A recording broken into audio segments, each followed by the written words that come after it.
muchísimas gracias por las palabras de bienvenida, muchas gracias a Tilio, muchas gracias al decano de la Facultad de Química y muchas gracias a la delegada territorial por vuestras palabras y por acogernos. Y muchas gracias a vosotros por estar aquí con nosotros hoy. Para nosotros es un gran honor presentar nuestro proyecto y presentar la fusión nuclear delante del Colegio de Químicos del Sur. Y pues esperamos también que salimos con algunas colaboraciones, porque a nosotros nos hace falta muchas manos. Y espero que os podemos convencer que también necesitamos a los químicos, a vosotros. Pero bueno, antes de nada, pues vamos a hablar un poco de la fusión nuclear y cómo estamos intentando reconstruir un pequeño sol en la Tierra. Pues con la fusión nuclear buscamos dar una solución al problema energético mundial. Como podemos apreciar en esta visión nocturna de la Tierra, la demanda energética mundial aumenta cada día y cada noche y está fuertemente ligada al desarrollo de las sociedades. Aquí vemos pues muy bien los puntitos muy brillantes, son las sociedades un poco más ricas y por ejemplo, bueno, en África hay en la costa sobre todo y nos faltan muchos puntitos. El consumo energético mundial no solamente no va a dejar de aumentar en los próximos años, sino que también, como todos debemos esperar, seguirá aumentando a medida que los países en vías de desarrollo tengan más oportunidades para mejorar sus condiciones de vida. Y en la actualidad dependemos en gran medida de los combustibles fósiles, como todos sabemos, el carbón, el gas y el petróleo. Aquí podemos ver las diferentes fuentes de generación de electricidad en los Estados Unidos, que básicamente es representante para el mundo. Y vemos la evolución desde el año 2010 y una proyección hasta 2050. Y podemos ver que un 60% de la electricidad se genera mediante los combustibles fósiles. Aunque la implementación de la energía renovable, como son la eólica o la solar, nos están permitiendo reducir esta dependencia, las proyecciones incluso más optimistas pues, nos siguen indicando una fuerte dependencia de los combustibles fósiles más allá incluso del 2050, si no desarrollamos y buscamos nuevas fuentes de energía. Obviamente los combustibles fósiles nos han permitido llegar a la sociedad que hoy en día somos y también al bienestar, sobre todo con descubrimientos como, por ejemplo, la máquina de vapor o también el motor de combustión. Pero también son los principales responsables del calentamiento global, también provocan desastres naturales asociados al calentamiento global y lamentablemente también causa de muchas tensiones geopolíticas como hoy en día estamos viviendo. Al cambio climático asociamos también la huella de carbono. Como vemos aquí en esta gráfica, vemos los gramos de CO2 que producimos por cada kilovatios horas en los diferentes países de Europa. Aquí vemos, por ejemplo, en Escandinavia o en Francia, la huella de carbono es mínima. Tenemos el color verde. Mientras llegamos a un máximo en países como Alemania o Polonia. Aquí en España, pues vemos, somos un caso intermedio, pero a pesar de la situación privilegiada que tenemos con tantas horas de luz y también viento que nos llega a las costas, pues producimos una importante cantidad de CO2. Y si ahora echamos un vistazo a las diferentes fuentes de electricidad, vemos que en España el mix energético se basa principalmente en el gas natural y también la energía nuclear, en este caso proveniendo de la fisión. Las centrales nucleares provienen de la fisión de un núcleo pesado como el uranio o el plutonio. Y también tenemos muchas renovables, la hidráulica, la eólica y la solar.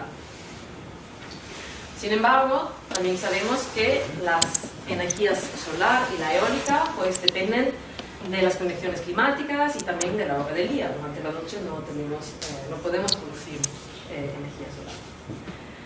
Una multitud de estudios indican que el mix energético ideal y saludable debe tener una contribución de base estable que no depende de las condiciones meteorológicas y también de las renovables. Y esta fuente de energía de base en España actualmente pues proviene de la energía nuclear, de la fusión y sobre todo del gas natural. Si ahora, por ejemplo, vamos a nuestro vecino, a Francia, vemos que la fuente de energía de base proviene principalmente de la nuclear. Casi un 70% proviene de las centrales nucleares.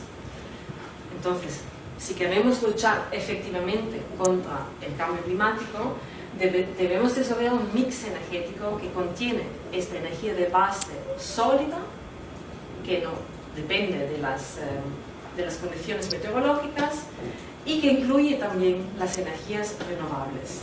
El mix saludable, el mix energético saludable. Y la energía de fusión puede cumplir el rol de una energía de base sólida, que no depende de las condiciones meteorológicas, es sostenible, limpia y virtualmente inagotable, como vamos a ver. Se estima también que será la industria de este siglo con un PIB de aproximadamente un 6%.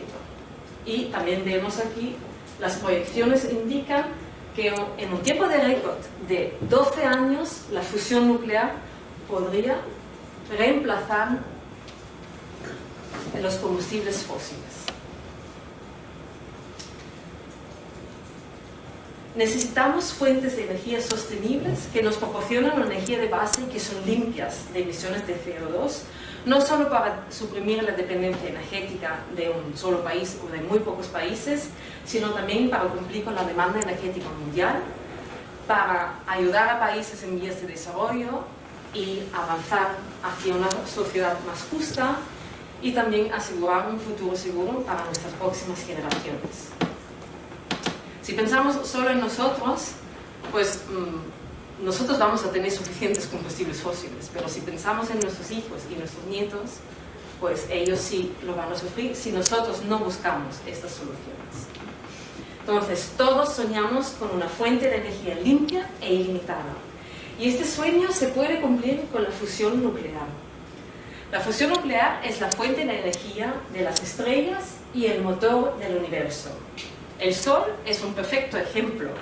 En el Sol fusionamos 564 toneladas de hidrógeno en 560 toneladas de helio por segundo. Y aquí vemos una diferencia importante, 4 toneladas. Pues estas 4 toneladas de diferencia se emiten en forma de energía, según la famosa ecuación de Einstein, todas la conocemos, E igual a mc cuadrado. La diferencia en masa pues se emite en forma de energía.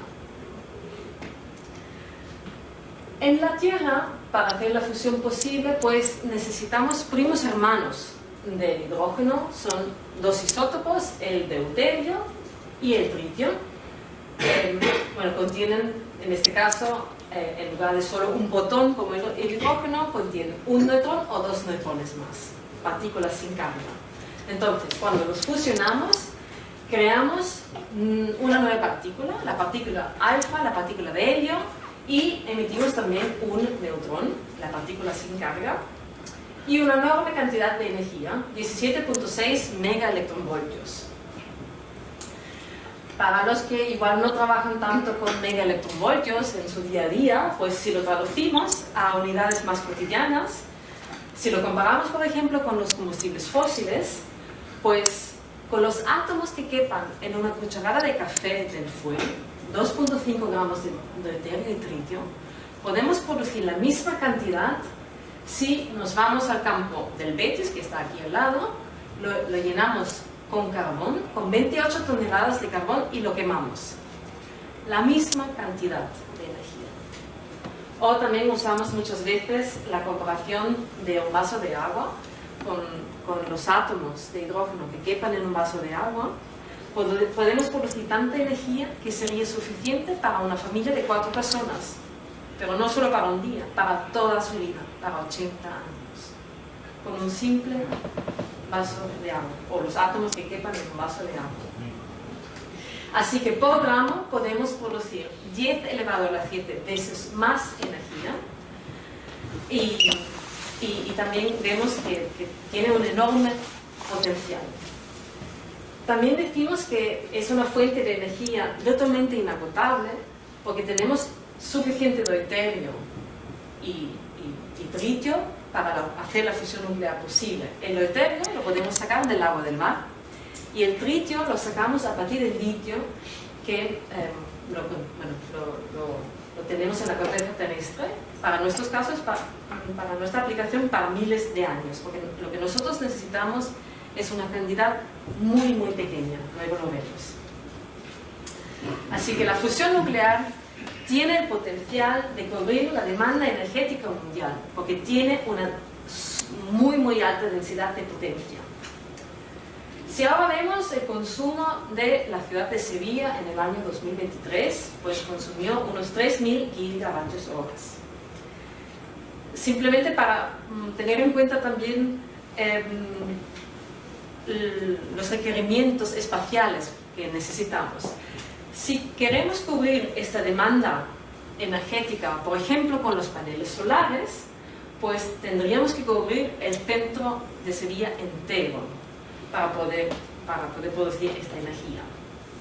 Sin embargo, con la fusión nuclear, pues el reactor de fusión DEMO, que se prevé que empezará en unos 20 años, producirá 4.000 gigavatios horas al año.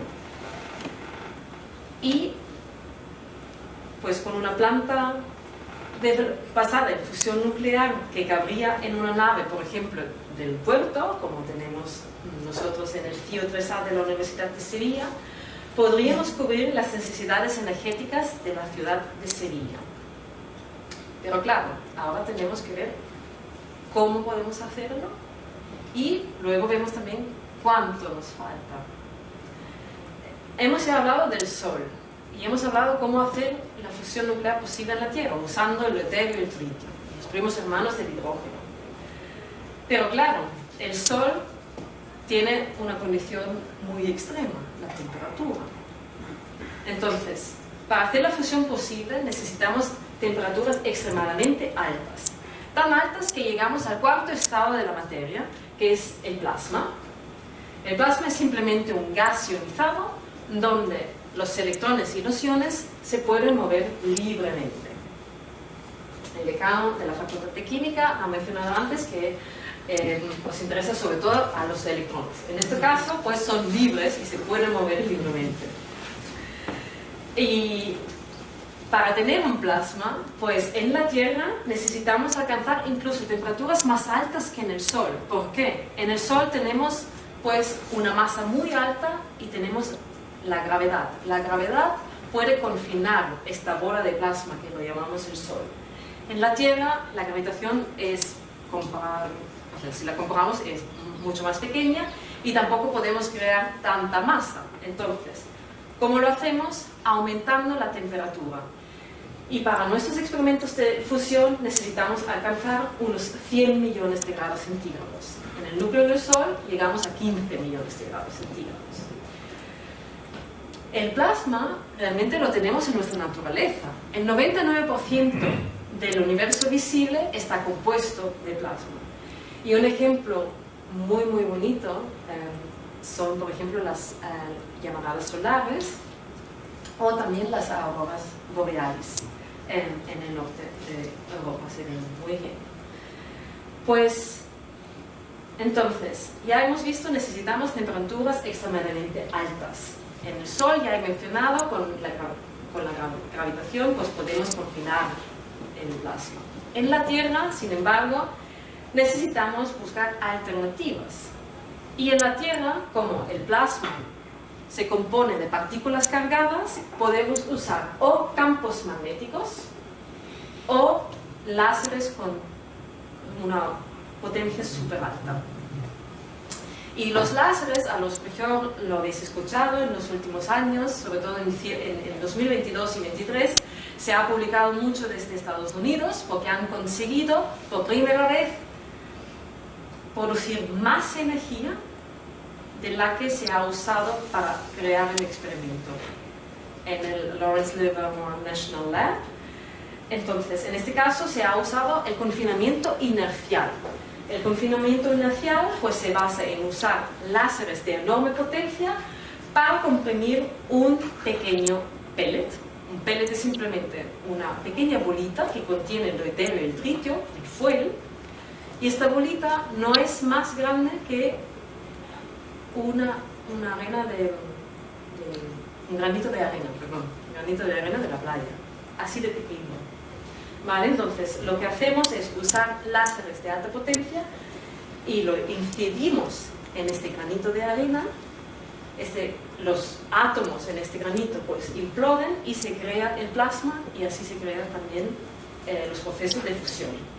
Aquí vemos pues algunos de los láseres apuntando, no se ve aquí, pero aquí estaría en el centro este pellet de deuterio y tritio, este granito de arena, granito de deuterio y tritio, y se apunta con los 192 láseres para recrear las condiciones necesarias para la fusión. Y aquí pues vemos una foto del experimento desde fuera. Pues nuestro experimento aquí en la Universidad de Sevilla, y también pues donde nosotros hemos hecho el doctorado, se basa en el confinamiento magnético. Confinamiento magnético no usa láseres, en este caso usamos campos magnéticos. Y en el confinamiento magnético tenemos dos vías principales. Una se llama el tokamak, que proviene de una palabra rusa y simplemente significa una cámara toroidal con campos magnéticos. Y el otro es el stellarator. ¿Cuáles son las diferencias? Pues el tokamak usa una tecnología más simple. Vemos aquí que los imanes para confinar el plasma son más simples. Tiene una operación pulsada, ahora lo vemos en un vídeo, lo que significa, y también puede tener disrupciones. Esto también lo voy a explicar más adelante. En un stellarator, pues en este caso, las bobinas tienen una forma más compleja. Aquí vemos un ejemplo. Cada bobina tiene una forma en 3D, entonces cada bobina es única. Y un gran desafío para los ingenieros para construirlo. En este caso, pues no tenemos pulsos de plasmas, podemos operar la máquina continuamente. Eso significa steady state. Entonces, ahora nos vamos a centrar en el tokamak. ¿Cómo lo hacemos? Entonces, ya hemos visto el plasma.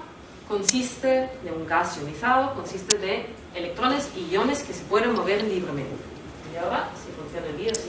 Aquí tenemos nuestro plasma con los iones y los electrones.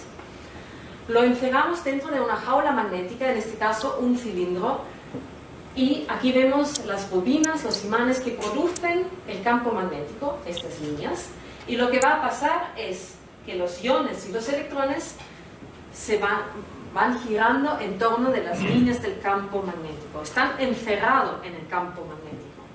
Pero claro, en un cilindro lo que puede pasar es que en los bordes las partículas se escapan. Entonces, bien, podemos confinarlo, pero solo para un tiempo muy limitado. Pues, ¿cómo lo hacemos?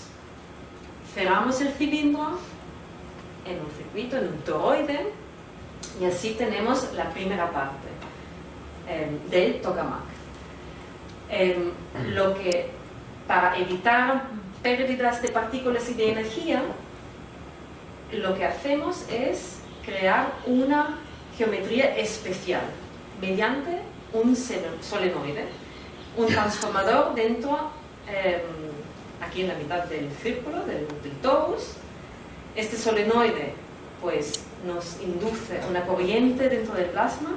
Con una corriente siempre tenemos un campo magnético, en este caso un campo magnético vertical, y si superponemos el campo magnético que nos producen estas pero no se ve, yo señalando con la manita. Aquí se ve.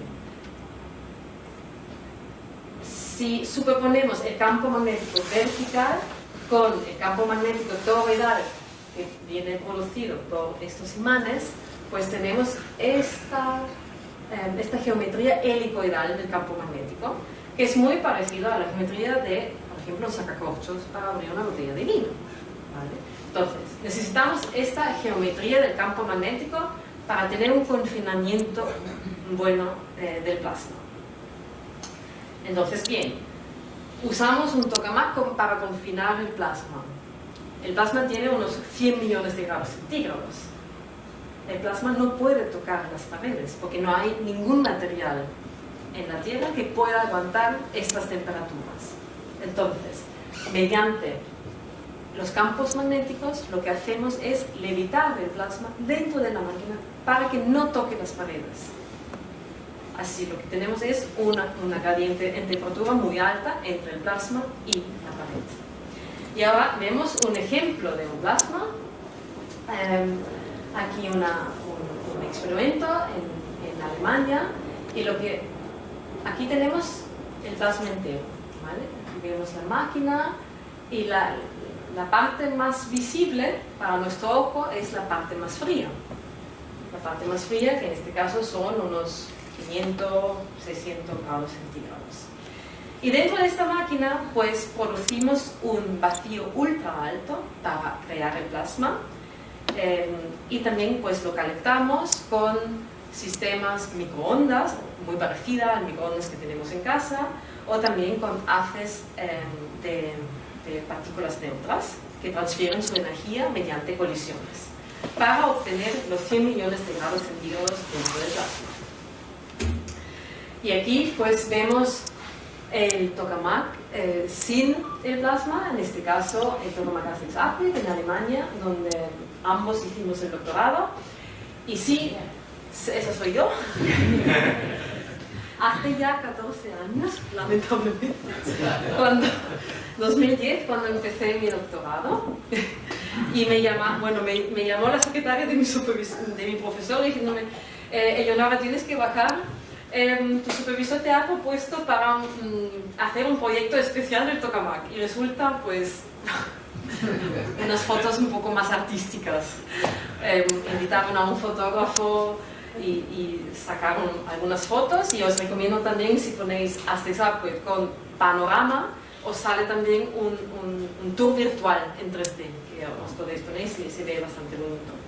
En realidad se ve más bien así, no es tan brillante, no es tan magenta. Aquí vemos una foto pues con algunos representantes de nuestro grupo hace 2 años en verano, cuando fuimos a calibrar nuestros diagnósticos, nuestras maquinarias para medir el plasma.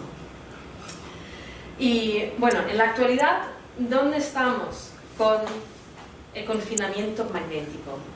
La máquina más grande que se ha construido hasta el día de hoy ha sido JET, el Joint European Tokamak, que ha estado operando hasta diciembre del año pasado, hasta diciembre de 2023. En este caso tenía un volumen de plasma de 60 metros cúbicos, campos magnéticos hasta 4 teslas y corriente de plasma hasta 5 megaamperios.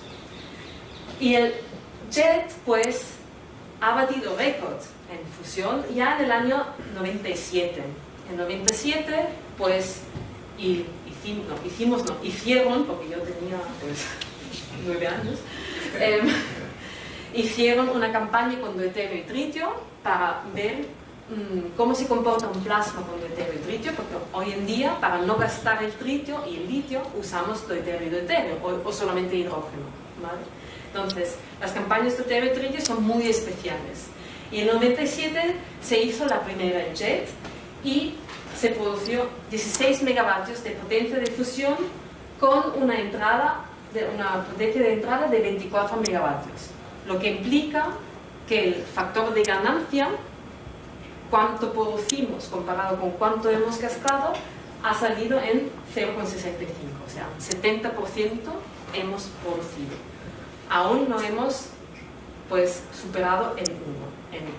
Para esto estamos aquí hoy, ¿vale? Entonces, JET, pues en este caso, ganó también la batalla contra Estados Unidos, porque en Estados Unidos también había un experimento llamado TFTR, y el récord pues lo batió el JET en 97. Y luego últimamente, en 2021 y en 2023, pues se repitió 2 campañas de tegro y tritio para pues preparar también a la siguiente generación con el uso de una campaña experimental de tegro y tritio, y se batió un nuevo récord. En este caso pues se produjo hasta casi 70 megajulios. En 97 pues se produjo unos 14, y en 2023 llegamos a 69 megajulios. Y también pues confirmamos la reproducibilidad. Y el siguiente experimento, más grande aún que el JET, que a lo mejor lo habéis escuchado, es el Tokamak ITER, actualmente en construcción, ya terminando la construcción en Cadarache, en el sur de Francia. El objetivo de ITER es producir 500 megavatios de potencia de fusión durante pulsos de 7 minutos. Pulsos porque utilizamos el solenoide, como vimos antes en el vídeo. Entonces, en este caso, el factor de ganancia sería Q igual a 10. A partir de una potencia entrante de 50 megavatios, el reto, el objetivo es producir 500 megavatios de potencia de fusión. Es un proyecto internacional donde están implicados muchísimos países y también uno de los proyectos científicos más ambiciosos, en escala parecida, en mi opinión, también al CERN. Y bueno, aquí vemos una foto de ITER en 2019. Yo fui la primera vez en 2014, era un campo. Todo esto era un campo, o sea, lo único que había era este edificio del director de ITER, básicamente, y de la administración. Y bueno, en 5 años se montó ya, aquí vemos el edificio del Tokamak, aquí lo vemos un poquito mejor, donde se construye este Tokamak tan grande, y en 2022 pues se ha cumplido un 80% de la construcción, y aquí vemos también pues we have delivered, hemos conseguido el reto que nos hemos puesto. Aún no hemos llegado al 100%, pero pues estamos en ello.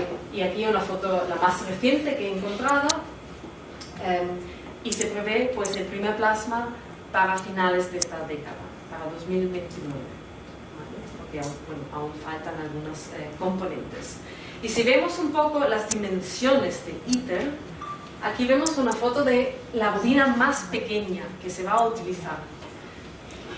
Como comparación vemos aquí 3 compañeros. Esta es la bobina más pequeña. Y claro, eso también es un desafío.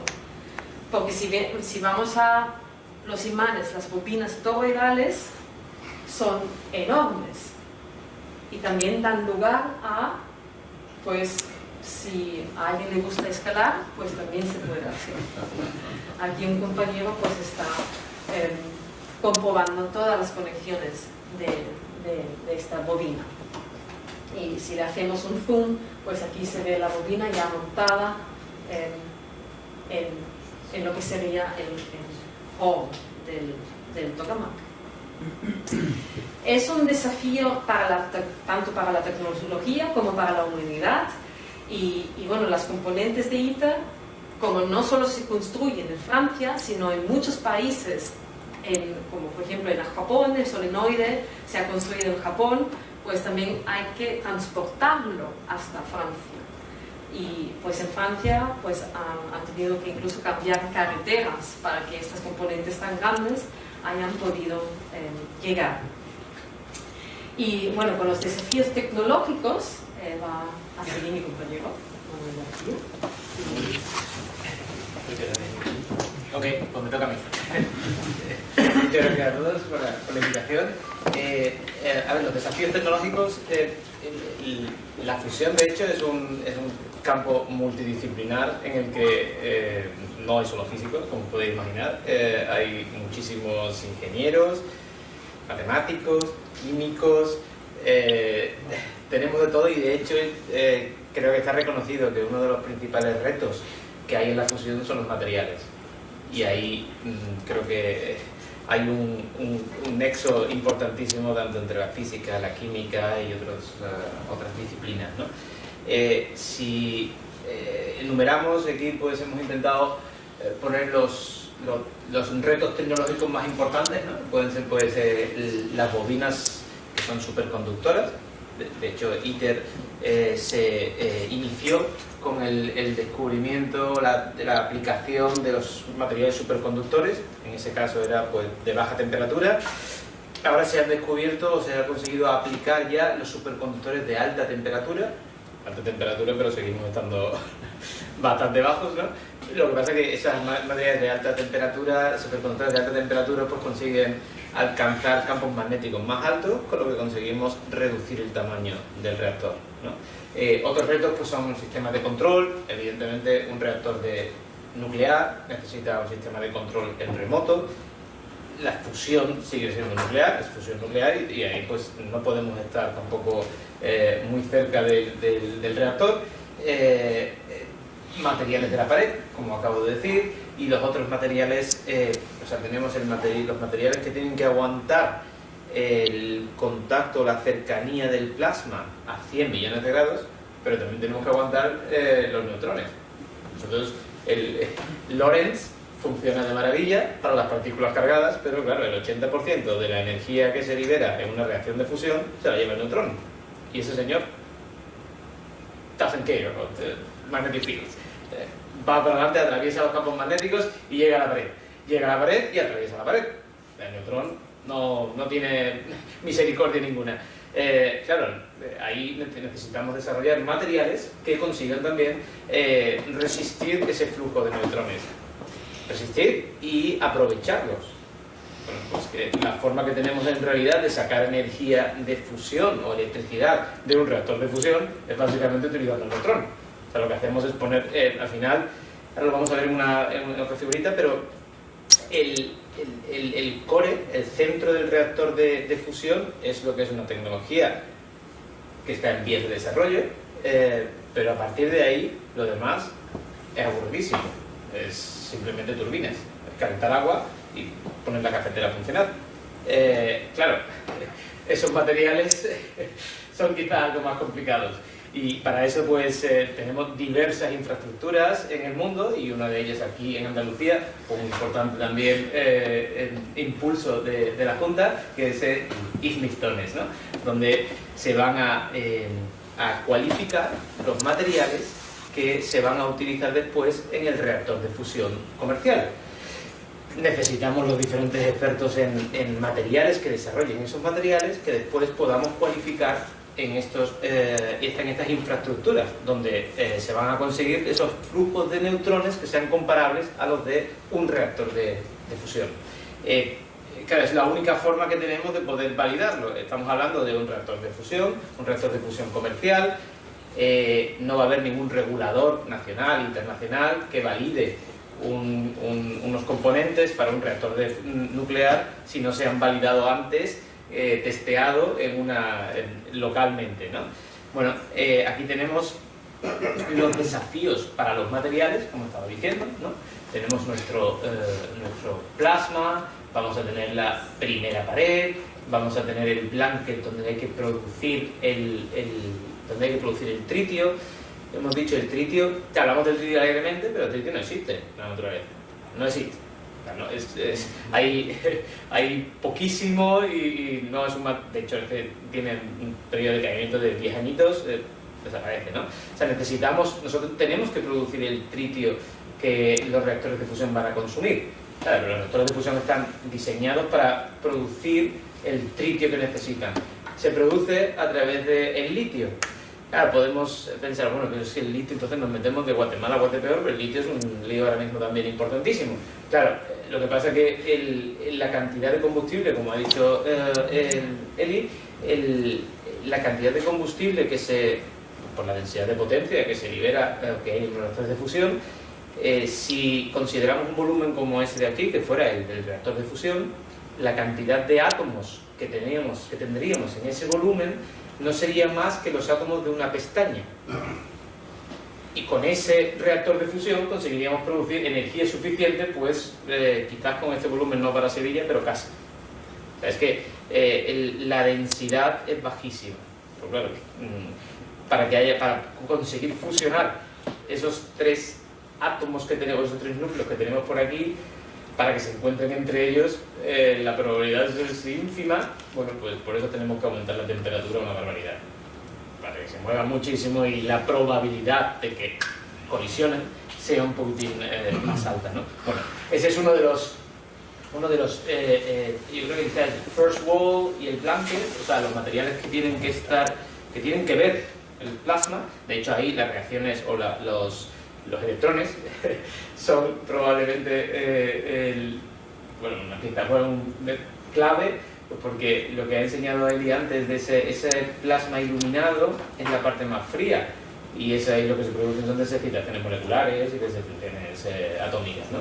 Lo que ocurre es que el plasma ideal es un plasma de deuterio y tritio, pero la pared, bueno, pues hay contactos, o el plasma está emitiendo radiación que hace que, pues, por spattering o demás, pues se vayan metiendo impurezas de la pared en el propio plasma. Claro, esas impurezas ya tienen un Z más alto. Al tener un Z más alto, ya sí hay decaimientos moleculares, desexcitaciones moleculares y atómicas que emiten ya la radiación. Lo que hacemos al final son pérdidas de la energía que tenía que mantenerse confinada, pero claro, esas desexcitaciones en forma de fotones, eso ya tampoco, los campos magnéticos no sirven para nada, ¿no?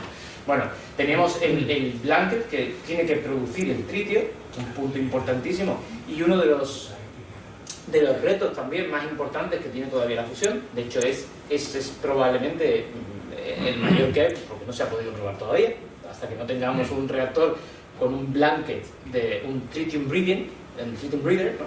que tenga un anillo de litio al que le puedan dar los neutrones y ese litio se convierta en tritio. Hasta entonces, pues vamos a estar todavía viendo a ver si lo conseguimos. De hecho, hay varios proyectos ya en el mundo que están intentando, pues, conseguir eso, ¿no? Los siguientes materiales, pues el BioShield que tenéis aquí, ¿no? La Vacuum Vessel, que es donde tenemos ese gran vacío, ¿no? Y las bobinas, ¿no? Esas bobinas que hemos dicho antes de superconductores, el reactor donde nos hemos formado él y yo y parte del grupo de Sevilla, de Aztec Upgrade de Múnich, trabaja con bobinas de cobre. Claro, hacer eficiente un reactor de fusión por confinamiento magnético con bobinas de cobre es un desastre.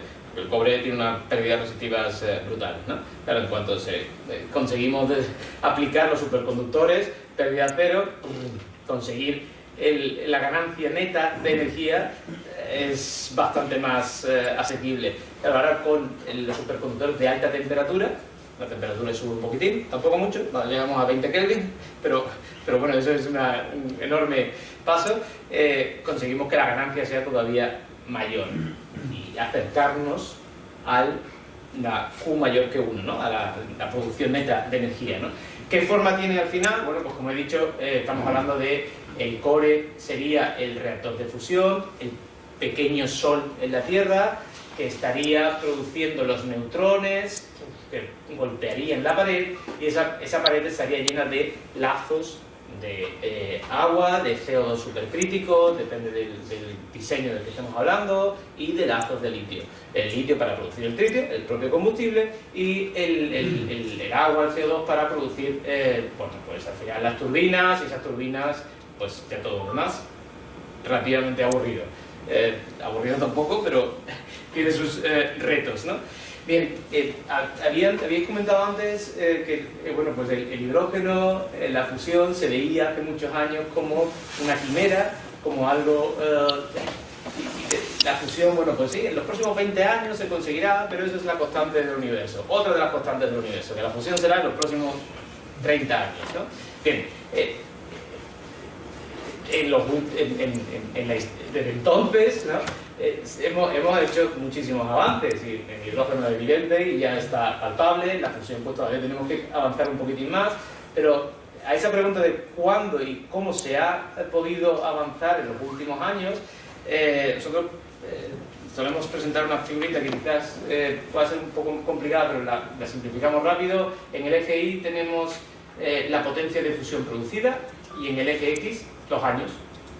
Comenzamos con el proyecto Manhattan, muy famoso ahora por la película Oppenheimer, ¿no? Con diversos métodos de confinamiento, y vemos cómo en el progreso hemos ido avanzando en la potencia de fusión producida y vamos pues acercándonos a lo que sería el Q igual a 1, que sería la energía de fusión comercial, ¿no? Una planta de fusión de potencia, ¿no?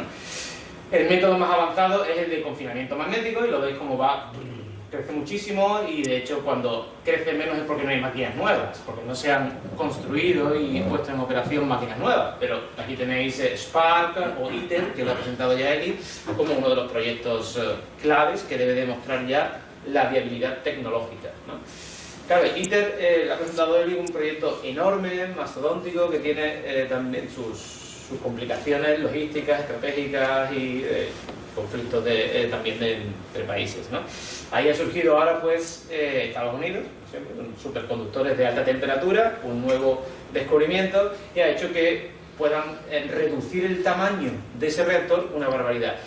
Él ha mostrado fotos de ITER, brutal. Aquí veis el tamaño de Spark, que tiene que producir la misma cantidad de energía, y veis el tamaño de esa persona. Claro, esto hace que la inversión capital para construir uno de estos reactores y tiempo empiece a cortarse enormemente y empiece a ser atractivo para las empresas privadas. De hecho, si el avance en fusión, los proyectos de fusión hasta ahora eran casi siempre inversión pública, ahora ya empieza a ser inversión privada la que domine, ¿no? Y de hecho Spark, que es este reactor que estamos mostrando aquí, es una compañía privada que lo está construyendo.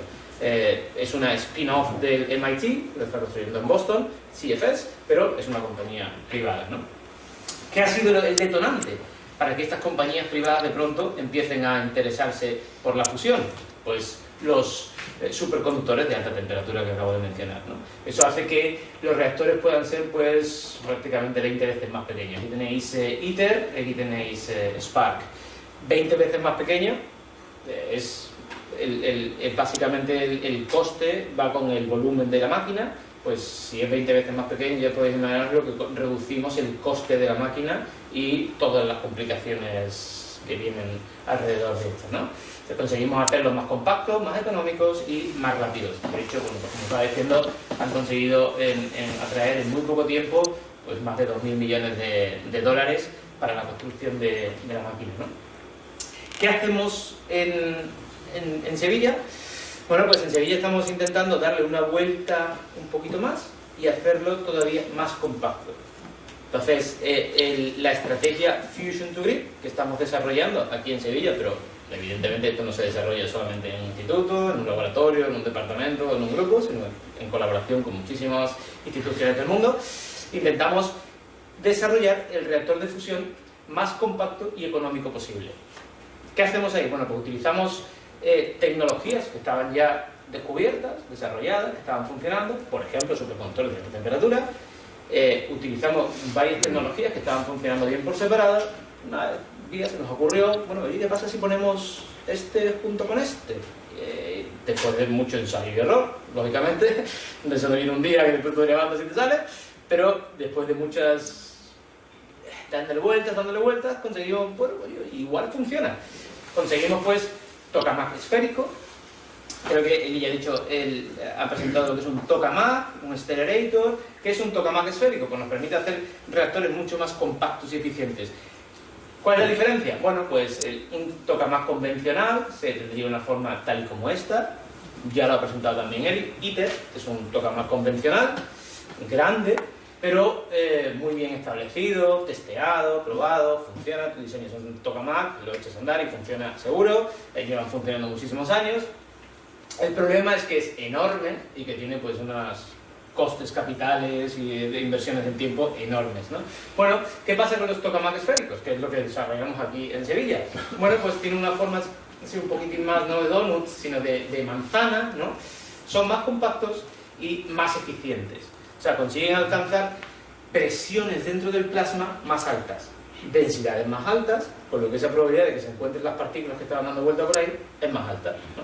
Claro, eso hace que al final, que si echamos un vistazo a la potencia de fusión, depende de la presión al cuadrado, el campo magnético a la cuarta y el volumen. Si aumentamos la presión un 40%, como va al cuadrado, aumentamos muchísimo la potencia de fusión. Esta figura de Merton, no sé si se dice en español, si ponemos la potencia de fusión en función del radio y el campo magnético de la máquina, para un tokamak convencional y para un tokamak esférico, bueno, pues allí vemos el factor de ganancia, la Q mayor, ¿no? Vemos que para los tokamak esféricos se alcanza una Q igual a 10, a 50, o sea, siempre mayor que 1, a radios mucho más pequeñitos. De hecho, si vemos ITER, bueno, pues ITER que tiene un campo magnético de unos 5 y pico de teslas, ¿no? Bueno, pues el Q igual a 10 lo atraviesa a un radio de unos 5 metros, un tokamak esférico lo atraviesa a un radio de unos 2 metros. Volumen, R al cubo, bueno, pues tenemos que con un tokamak esférico 20 veces más pequeño podemos conseguir la misma energía que produciríamos con ITER, ¿no? Bueno, pues esa fue la idea que tuvimos, pero claro, esto no lo puedes aprovechar al máximo, o sin límite, ¿no? Porque al final la densidad de potencia que tú tienes en esa máquina va aumentando hasta un punto en el que acabas colisionando con la interacción entre el propio plasma y la pared. Y ahí es donde llegábamos al límite. O sea, es que esto no es viable. Es que no es viable. Claro, entonces cuando le dimos la otra vuelta, metimos los superconductores de alta temperatura que consiguen aumentar el campo magnético, como hemos visto antes. Bueno, viene aquí ahora. Como hemos visto antes, los superconductores de alta temperatura, no sé si aquí en la Facultad de Química hay muchísimos químicos trabajando en este tipo de materiales, donde, bueno, veis que la diferencia principal entre los low temperature, o sea, baja temperatura y alta temperatura, es que la ventana operacional aumenta bastante. Aumenta en los tres ejes. Conseguimos alcanzar campos magnéticos más altos, conseguimos alcanzar densidades de corriente más altas y operar a temperaturas más altas. Lo de temperaturas más altas es simpático porque lo que pasa es que vamos de 0, de 1 Kelvin, a 20 Kelvin, y eso es una diferencia importantísima en cuanto a la eficiencia del recycling y del cooling, ¿no? Lo que conseguimos al final, pues como veis aquí, el campo magnético, si lo aumentamos a la cuarta, pues veis que el Q va bajando muchísimo, ¿no? Conforme vamos aumentando el Q10, lo conseguimos a radios muy pequeñitos conforme vamos aumentando el campo magnético, ¿no? Bien, seguimos teniendo el problema de la interacción. O sea, yo no puedo producir en un espacio muy pequeñito cada vez más energía, cada vez más potencia, y eso interaccionar con las paredes. Tendría el problema del plasma, que en algún momento va a interaccionar con esa pared, porque el plasma desarrolla, como él ya ha mostrado antes, fluctuaciones que, como llamaradas solares, le da a la pared y levanta un poquitín de la pared. Levanta un poquitín de la pared, pues lo que hemos visto antes, el levantar la pared, hay una diferencia importante entre la fusión y la fusión, y es que la fusión nunca puede salirse de control. Y es segura de forma innata, natural, simplemente porque, lo que he dicho antes, necesitamos un vacío enorme, y en cuanto ese plasma incandescente a unos 100 millones de grados roza un poquitín la pared, me levanta por sputtering unos cuantos átomos con un Z enorme. En cuanto esos 3 átomos entran en el plasma, me enfrían el plasma, me lo apagan. Es como si de pronto le echaran un cubo de agua fría a una llamarada. Lo apaga. Entonces, en cuanto el plasma sale un poquitín del control, solamente unos cuantos átomos lo apagan, ¿no? Bueno, ¿qué hacemos para evitar que esas llamadas solares? Bueno, pues nosotros decimos cómo evitar esas fluctuaciones que se desarrollan aquí, ¿no? Si veis una descarga, ¿no? Veis como esas llamadas solares intermitentes acaban expulsando plasma hacia las paredes, ¿no? Eso es muy similar a lo que ocurre en un solar flare. De hecho, la física es la misma, las interacciones onda-partícula son las fundamentales, son las mismas. Hay parámetros diferentes en campos magnéticos y demás, pero es muy similar. Bueno, lo que descubrimos nosotros es una forma del plasma que minimiza la turbulencia, o sea, minimiza las fluctuaciones que desarrolla el plasma, minimiza esas llamaradas solares, ¿no? Eso lo veis aquí. Lo que nosotros aplicamos es triangularidad negativa, esta forma del plasma en contraste con la triangularidad positiva, que es una D, ¿no? Como veis aquí. Las fluctuaciones pues las podéis ver aquí en color, en la misma escala, o sea, fluctuaciones mucho menores aquí, con lo que la interacción del plasma a través de esas llamaradas solares con la pared es mucho menor, ¿no? Bueno, pues esa es la idea que tuvimos y combinamos estos puntos en un reactor de fusión único en el mundo que permitiera explorar esa opción, ¿no? Eso es lo que hicimos con el Tokamak Smart, el Small Aspect Ratio Tokamak, que lo tenemos ahora mismo en commissioning en el puerto de Sevilla, y estáis más que invitados a venir cuando queráis. De hecho, tenemos muchísimas visitas regularmente. Es el único reactor Tokamak esférico con triangularidad negativa del mundo. Lo hemos construido 100% aquí con una ayuda FEDER, fondo FEDER de la Junta de Andalucía, hace ya unos cuantos años, y bueno, esa fue la semillita que ha permitido pues captar fondos. Bueno, hay 3 ERCs ahí ahora mismo asociadas al Tokamak Smart, pero igualmente tenemos también fondos de Europa, de otras convocatorias, pero igualmente el Departamento de Energía de los Estados Unidos es probablemente ahora mismo el que más está invirtiendo en el Tokamak. Traen muchísimos equipamientos y a través de la Universidad de Princeton vienen muchísimos investigadores, ¿no? Bueno, ¿cuáles son las formas, cuáles son las propiedades principales, ¿no? Bueno, pues ya he dicho que es el único Tokamak esférico de España, pero también del mundo por operar con triangularidad negativa. Los campos magnéticos, pues operamos con 2 teslas, una corriente en el plasma que estaría fluyendo en el plasma de hasta 1 megaamperio, el calentamiento de 1 megavatio de NBI, es Neutral Beam Injector, que es básicamente un pequeño acelerador de partículas que incluimos en el plasma. Claro, cuando esos neutrales, tienen que ser neutrales porque no neutralizan el campo magnético. El campo magnético está hecho para confinar, ¿no? Si no, lo deflectarían, ¿no? Los metemos neutrales, una vez que entran en el plasma, por colisiones con las partículas, me lo calientan, ¿no? La otra forma, tenéis aquí pues 200, que creo que son más, es microondas, calentamiento por electrones. Es el mismo, un magnetrón, pues en este caso son magnetrones, son girotrones, ¿no? Pero es la misma tecnología que un microondas de... no de mí, pero de casa, ¿no? ¿Cómo está? Bueno, pues aquí lo veis. Esto es lo que podéis ver sin operar en el puerto, y si pasáis por allí, yo creo que ya ahora mismo operando. Creo que hoy estaban haciendo algunos tests, ¿no? Si veis, incluso, bueno, es una descarga de plasma que podría ser fue de febrero o marzo de este año, para una visita que hicieron de la Comisión Europea. Es un plasma que, bueno, puedes estar allí, y como era una visita con público, pues evidentemente lo más mild, lo más liviano, para que fuera reproducible y todo el mundo pudiera verlo y, bueno, haces una foto con él, ¿no? Y este es un plasma, básicamente una Global Discharge sencilla, calentada por microondas, ¿no? Este es el primer paso. El siguiente en nuestra estrategia Fusion to Grid sería el Hot Smart, que sería básicamente conseguir temperaturas de fusión.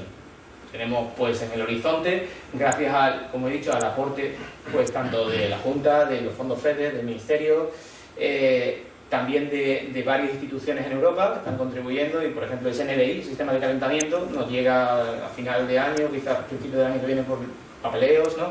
de Praga, del Instituto de Física del Plasma de Praga, y nos permitiría llegar pues eso, a unos 100 millones de grados. Ahora mismo las temperaturas son bastante más bajitas, ¿no? Será el testbed, pues el test para ir cambiando las bobinas que son ahora mismo de cobre e ir sustituyéndolas por bobinas superconductoras de alta temperatura, para ir probando esas bobinas superconductoras de alta temperatura en un reactor de fusión, ¿no? Con el horizonte de conseguir, pues, en la próxima década, el reactor de fusión más compacto posible, que pueda producir más de 50 megavatios de electricidad neta, ¿no? Con un Q Engineering mayor que 1, ¿no? Entonces, ya lo somos, pero yo creo que todavía, en este caso tenemos todavía algo modesto y nos queda todavía un poco de tiempo, pero ya somos con IFMIC Dones, pues podemos hablar de tener en Andalucía un Fusion Hub absolutamente único, ¿no? En el mundo, y de hecho por eso están viniendo tantas interés y colaboraciones, ¿no? Quienes están detrás de ese grupo, o sea, el horizonte Fusion to Grid, de esa estrategia Fusion to Grid, bueno, pues somos aproximadamente, él ha dicho, somos aproximadamente unos 50, unos 50, 30 full time y 25 partial time. Esto básicamente es 50 que están trabajando 100% en el proyecto y otros aquí 25 que son profesores pues de la facultad, de la escuela de ingenieros, de otros muchos sitios que tienen otros múltiples proyectos y que básicamente pues también supervisan estudiantes de doctorado y demás, y espero que en los próximos tiempos también de la facultad de química, ¿no? Hay una variedad importantísima, ¿no? Tenemos físicos, ingenieros, pero de ingeniería de nuclear, mecánica, aeronáutica, ingenieros químicos también tenemos. Yo no sé si hay también químicos trabajando ahora mismo en el grupo, pero ingenieros químicos con toda seguridad. Tenemos cacharros instalados en casi todos los reactores de fusión del mundo, que aquí veis pues desde San Diego, en la General Atomics, ITER evidentemente, en Asia pues tenemos K-Star en Corea, JD6 en Japón, donde pues básicamente nos formamos los dos en Alemania, pero también en UK, ¿no? Casi todos tenemos la suerte de que la formación que se da aquí en la Universidad de Sevilla, en la Facultad de Física, en Química, en la Escuela de Ingenieros es muy buena y eso yo creo que lo sabemos todos aquí, ¿no? Y muchísimos de los miembros del equipo pues tienen diversos premios y entre ellos pues bueno, está Eleonora, que creo que lo ha comentado también Otivia ya, el premio Princesa de Girona, que quizás es pues de los más pues los más mediáticos que ha habido, porque sean aquí en España, pero Eleonora también tiene muchos internacionales y muchos de los miembros del grupo tienen bastantes premios internacionales que también son de bastante renombre, ¿no? Bueno, y con esto cierro un resumen.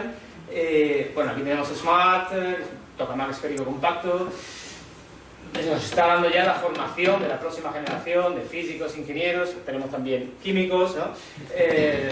Estudiar el confinamiento con triangularidad positiva y negativa, desarrollar alternativas para la disipación térmica y reforzar, obviamente, la posición nacional en la comunidad de fusión internacional. Y aquí estamos, si queréis, abiertos a la colaboración, porque necesitamos muchas manos. Muchas gracias.